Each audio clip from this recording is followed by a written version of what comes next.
It's been almost 10 years since Studio Series kicked off, and it's had a varying effect on me. I've collected quite a bit of it, but one thing I've hardly touched, the Bayverse movies.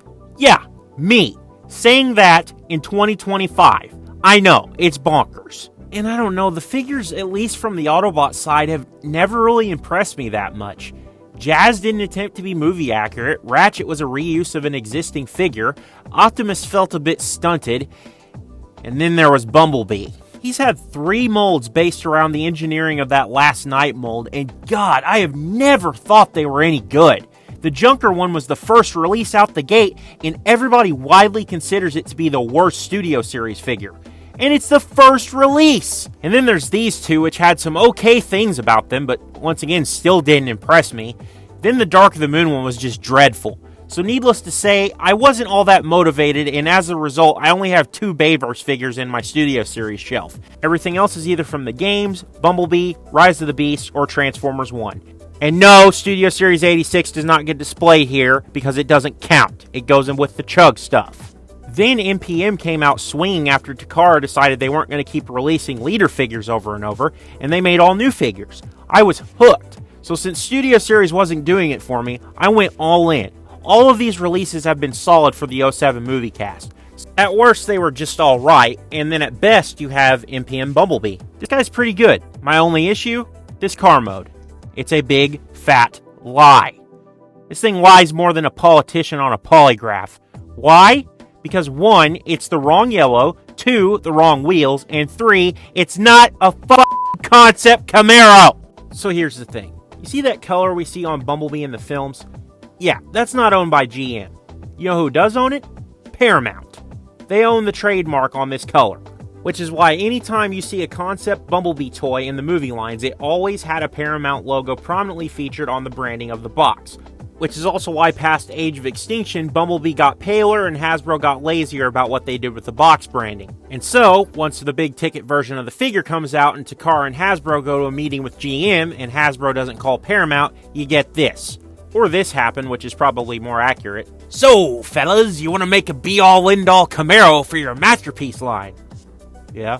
Great! Here's the Camaro you're gonna use. Actually, sir, we want to use the concept. Fellas, if you want to use our license, it's gotta be this Camaro, and it can only be this color. Fine. And that's how we end up with basically a wannabe movie tribute car that's not accurate to the movie at all. This is actually the model that they used to make the Dark of the Moon car, and even still that's not accurate. But it's still a good looking figure. For what it is, it's a pretty faithful model of the Camaro. It takes the yellow that they were allowed to use and makes it look very accurate to the Chevy's Rally yellow, which hardly appears on any other car but the Camaro. The movies beyond the first used design elements from the Z28 and ZL1 variety, but this, almost totally bone stock. Also, the wheels, as I said, are black, although they're closer to a gunmetal gray, which is weird because this is more of a Dodge thing, like on my Challenger here. These wheels aren't black, they're gray. Chevy almost always goes for a black look. Now, one thing you'll also notice is a spot of paint on the door handles. Okay, it's fine, I'm fine. David, don't even, I'm good. Don't. Chevy, pick a fucking lane. You want gung-ho accurate Chevy Camaro, yet you allow them to color it like it's the goddamn concept one. Does this look accurate to you? But hey, at least they got the Chevy bow tie the right gold, and the headlights look accurate. Just kidding, these headlights look like aftermarket and they never released on the Camaro. But hey, at least they got the pattern of the upper and lower grille and the fog lights right. But they left out the inlet, which is on every SS of this generation. Fuck off. Which makes me believe this was based off an RS version of the car, and it might also be the Transformers Edition version without the Autobot logos. GM, you sellouts. I do have to give this thing some credit. This is the best profile a Camaro Bumblebee has ever had. The original molds in the movie line struggled with this, but that was probably budgetary, and this one has a lot more it can do to transform more completely, so you can't really fault the older one for that. And another positive is that the rear is completely and accurately detailed. As for his features, he rolls pretty good, and I wish I could say he had opening doors, but due to the way he transforms, his doors take the blind spot pieces out with them, and I don't really understand why. I think they could have made it work, but I don't know. So, the Camaro mode is fine, but it's exceedingly scandalous. Like, why go through all the trouble to get a license and then not be able to decide which Camaro you're basing it off of? Especially when GM had mandates for this to be licensed in the first place. But things do get a lot better in robot mode. So, since the T-Spark one came out recently, I'm going to transform this for you.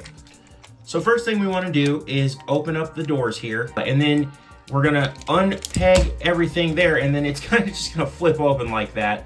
And then you're just kind of do everything in two halves here. So we'll go ahead and start with the lower body. What we're going to do is take the back here and unclip it from there, and then just fold it up, and then you're going to fold this piece out.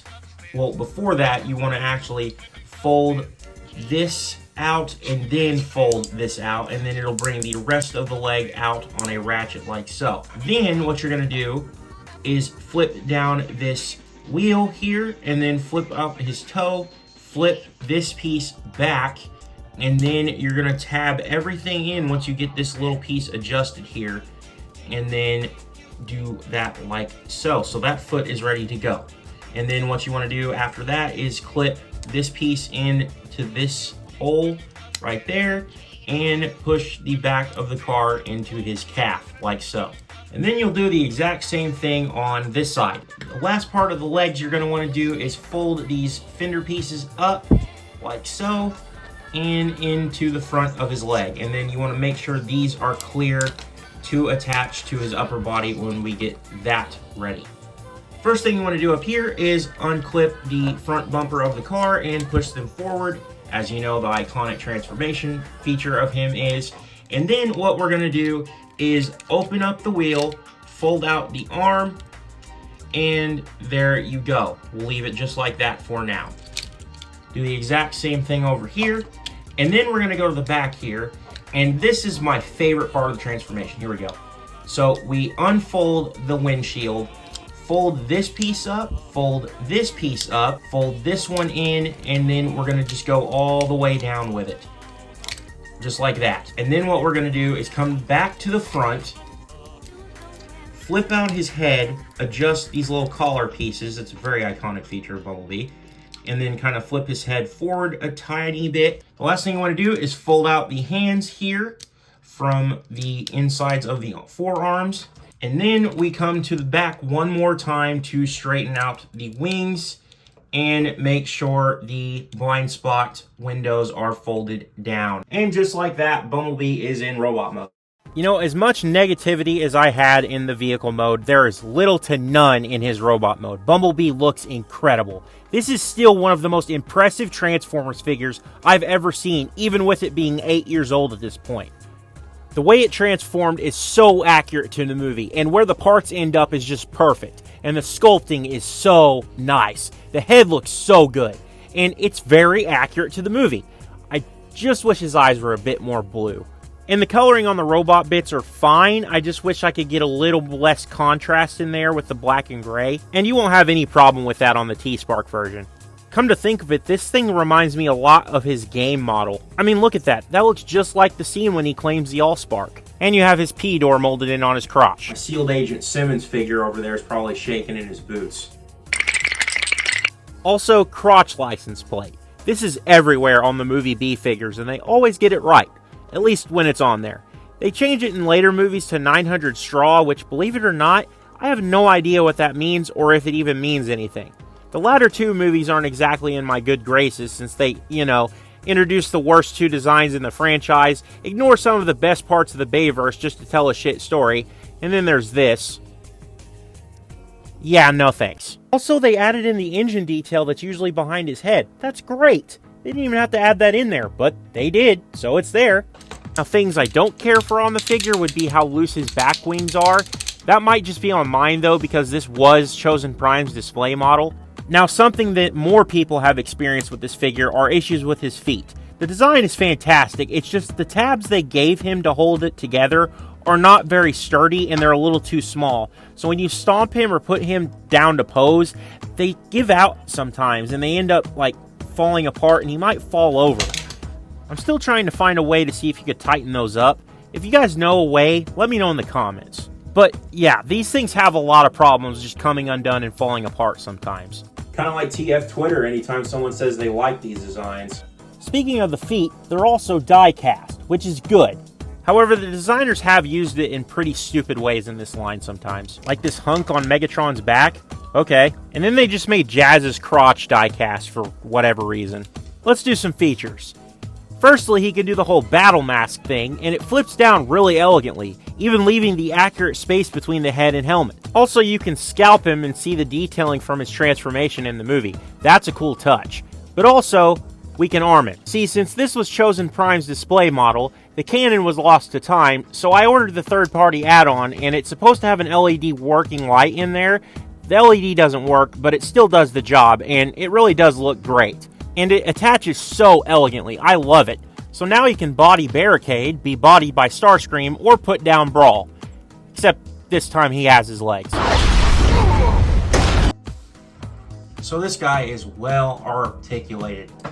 His head is on a swivel and a hinge, so he goes left and right and up and down.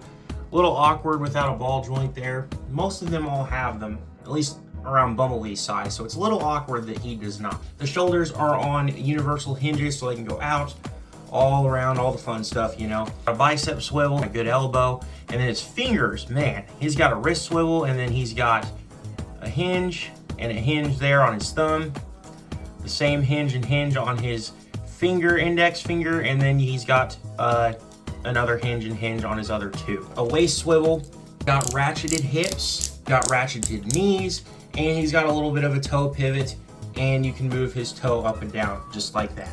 So even though it doesn't look like much, it's a lot. It moves a lot, and that's really what you want out of an MPM. So you can't be displeased with this guy. He's very posable. Very posable. Overall, I think this is the best movie Bumblebee they have ever made, short of the Battle Blades one. It honestly is quite impressive that they pulled off such a crisp robot mode from a very intricate design and transformation. The CAMARO mode is still irritating though. However, a lot of my complaints are being fixed with the T-Spark version, which is good. They have the accurate color, blue eyes, and the correct wheel color. Good. Good. That makes me happy. But hey, thanks for watching. I've been Treebot Reviews, and until next time, keep growing your collections. I'm out of here.